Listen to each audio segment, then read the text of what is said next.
Hello friends, welcome to our YouTube channel. ഓശാനയുടെ തലേദിവസം നമ്മൾ കൊഴുക്കട്ട ശനിയായി ആചരിക്കാറുണ്ട്.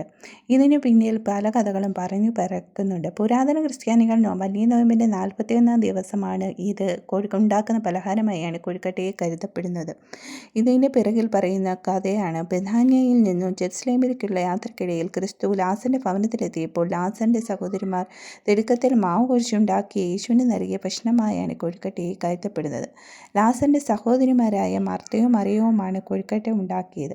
ഉണ്ടാക്കുന്നയാളുടെ കൈവിരൽ പാടുകൾ കൊഴുക്കട്ടയിൽ ഉണ്ടാവണമെന്നാണ് പറയുന്നത്. പീഡാനുഭവ ചരിത്രത്തിൽ ക്രിസ്തുവിനെ കല്ലെറിയുന്ന സംഭവത്തെ അനുസ്മരിപ്പിക്കുന്നതുമാണ് കൊഴുക്കട്ട എന്ന പ്രചാരവുമുണ്ട്.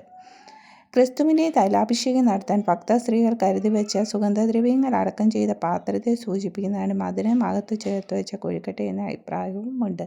ഇതിനെ അനുസ്മരിപ്പിക്കുന്നതിൻ്റെ ഭാഗമായാണ് കൊഴുക്കട്ട ശനി ആചരിക്കുന്നത്.